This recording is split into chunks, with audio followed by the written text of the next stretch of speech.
Hello everybody, I am iampeppino, and this is the start of Season 2 of my Kerbal Space Program Let's Play, and I'm trying to do things a little differently here, and what I'm going to do is I've actually done these missions, and what I'm going to do is speed them up and explain what's happening, because they take a long time, especially with large craft like this here.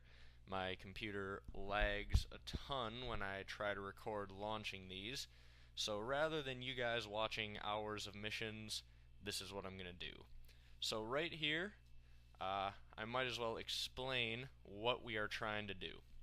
My first goal of this new season is an ambitious one. We are going to put a fleet of moonlanders orbiting around the moon on sort of a giant fuel station, basically.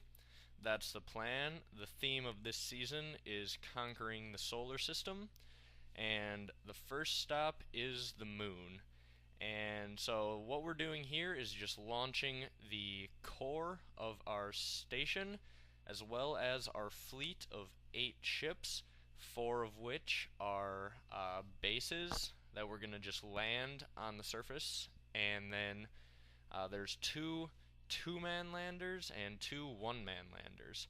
So here we see the final stage ejecting, or not the final stage, but the main stage that's going to circularize this orbit. Our apoapsis is up out of the atmosphere, and so now we just need to extend our trajectory around to get in orbit, which could take a little bit, but that's okay, we've got time. This is all playing at 8 times speed right now for this mission, so that's what you guys are seeing. And as you can see, our core is pretty small, but it's got large structural pieces sticking out in 8 directions, and then all connected by struts. Each one of those structural pieces has a different ship on it and a docking port. And the idea is going to be, once we get out into orbit, we're going to have all the ships on the docking ports so that we have room for each of our fleets. Now, I didn't quite have enough fuel to finish off my orbit, so what I had to do was actually use the fuel inside the landing ships. And as you can see here, I had to turn around and burn retrograde because they are facing the other direction. So the little marker said I was going retrograde. I actually wasn't. But I have to just remember for the rest of this mission, at least, that I have to do the opposite. But there we go, and we've got our core of our station out in a nice orbit right around 100,000 meters, very circular. And so now the plan was going to be to decouple these, all the ships, and dock them on their specified docking ports. But here's where I ran into a little trouble, and you'll see what I mean in just a minute. Everything's going good so far. We've got the first of our one-man landers, which we have 2 of, like I said, and we're going to try and dock it right there on the docking port that it started next to. But when we set it as a target, it targets the ship core, and there's nothing I can do about that, and that's very annoying for docking, because that means the nav ball marker and how many meters away I am and everything is not set on the docking port, and I can't change that. And I really don't know what's going wrong. If anyone knows why that happens, let me know. It would be much appreciated, because it made docking this thing really difficult. And the other thing that was kind of a design flaw on my part, I think the RCS is too powerful on this. I have like 6 RCS ports, and this is my smallest ship in my Munar fleet. So that may have been part of the problem as well. But this is my most difficult docking attempt that I've ever had to do, because, like I said, no matter what I do, I cannot get it to change the target to the docking port rather than the core of our station. Now, that would be bad already, but then you add in the fact that this thing is actually spinning slowly through space and tumbling, so I can't get a good read on where the docking port is at all. And like I said, this is sped up. This took me forever to actually get this done. Um, and as we can see there, I'm 19 meters away from the ship's core, but I still, every time I try to set it as a target, there's nothing that I can do. So, yeah, this made for a very, very exhausting process, and I'm kind of just hoping at this point that it was just a weird glitch, a one-time thing, and it won't continue to happen.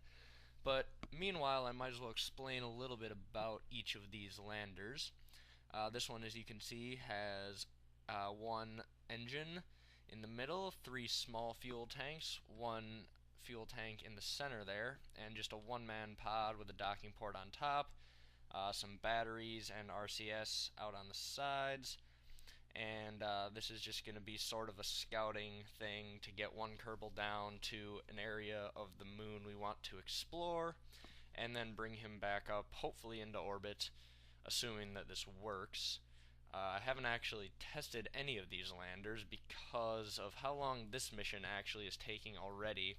I did not have time to test the lander designs, so I just am basically going in blind for this mission. But I tried switching targets here back to the station, and then back to the ship again that I was trying to dock, hoping that that would reset and the target wouldn't be screwed up again, but alas, it still is.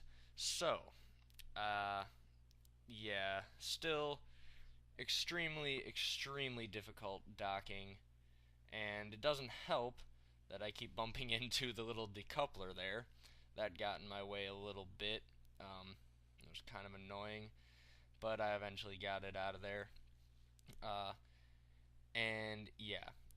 Also, I've got, back to talking about the landers, I've got 4 of the 8 are going to be permanent bases where they have living quarters for 4 Kerbals, and I can either try land them near my moon base that I already have started, which at this point is just 1 building, or I could set up different moon bases all around the moon. Now here you can see the decoupler gets really annoying because it decides to perch itself right in between me and the docking port as I come in for my best approach yet at a healthy 1/10 of a meter per second, but it knocks me out, so I have to kind of twist to get that and kind of kick it out of the way. But I eventually did that, and here we go, and I slide in, gotta line everything up, and I'm off. And this is the problem with not really having a good target set up. And now the magnets want to connect, but it's not quite going. Oh, also, the other thing I was going to mention, each of these probes can be manned, but they are also able to be run with no crew, because there's no crew up there right now. And as you can see, this was so frustrating. I get so close and then just get spun out. And I think I would have made it had that decoupler not been there, but then I was slightly off, and I basically it didn't work well. But yeah, so then what I tried to do is I thought, hey, maybe if I loaded my quick save from before I did it, that would fix the target problem.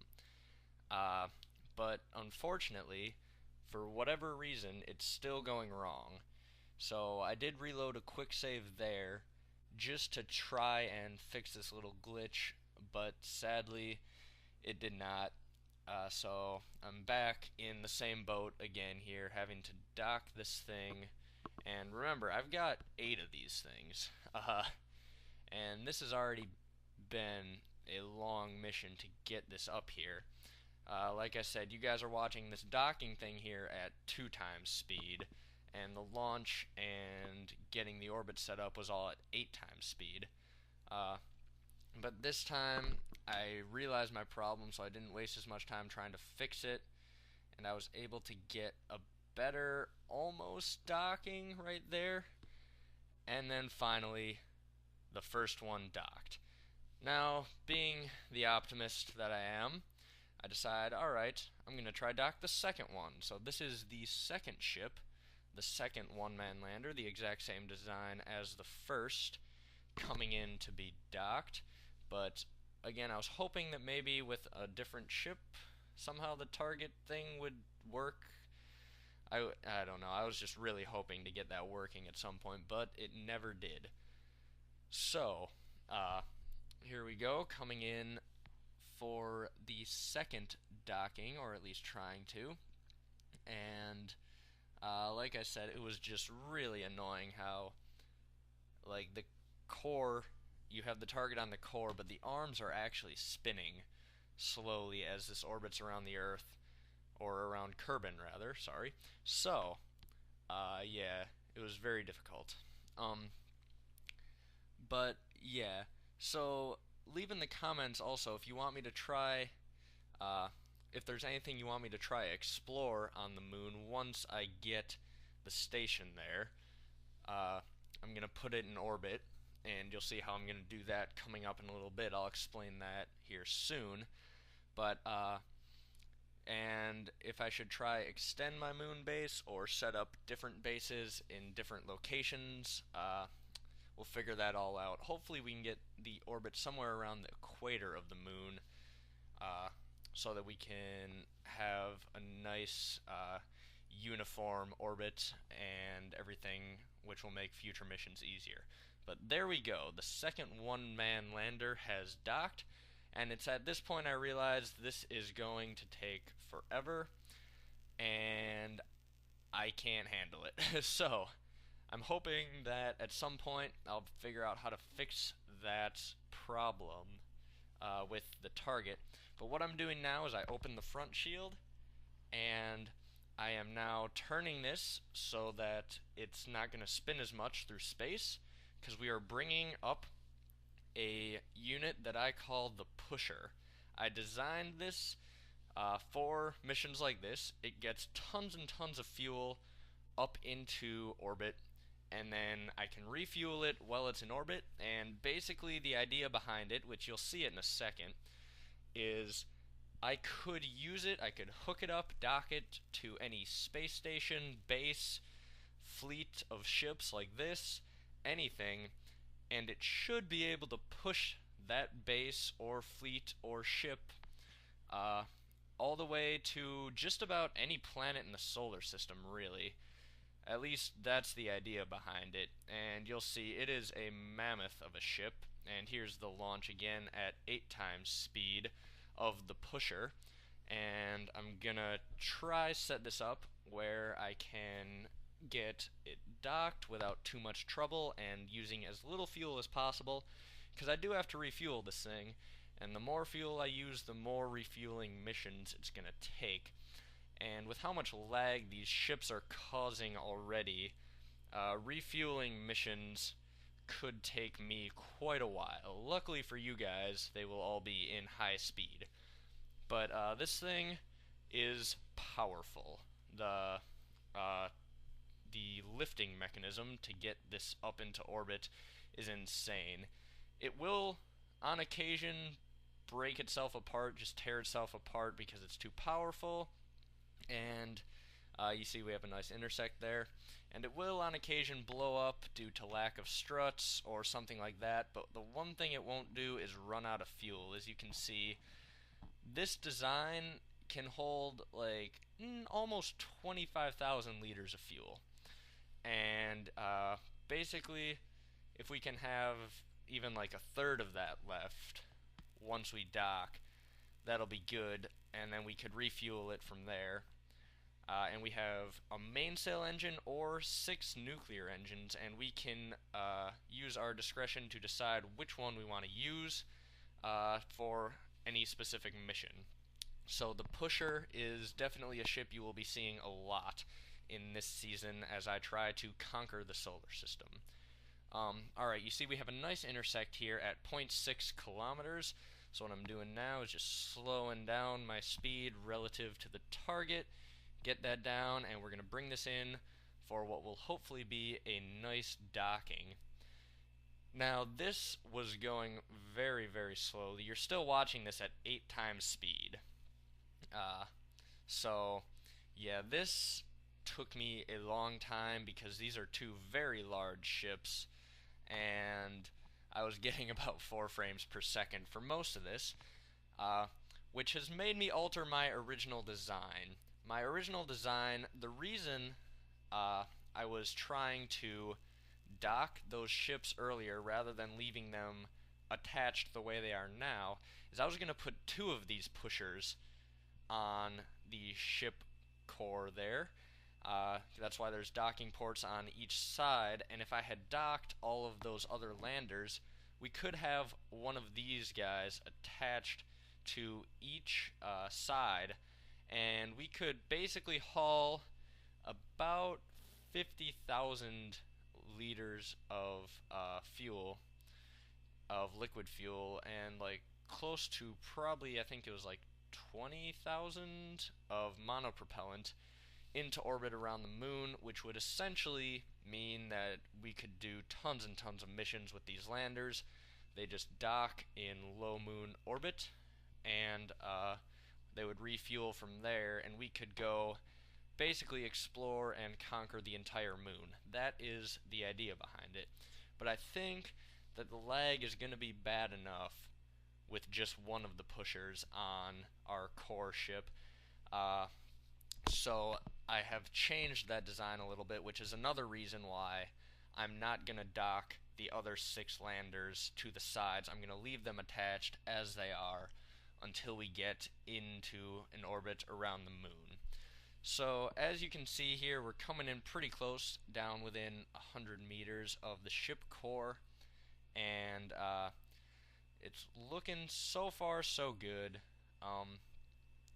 And you can see we're on the right side, the side that we need to be, and everything is going well, approaching it at 1.1 meters per second there, and the astronauts are all freaking out. That's the other thing. I don't know if I mentioned this, but I'm assuming you saw that this has a crew on it. This thing is where we're getting our first 3 Kerbonauts that are going to be flying this fleet of ships.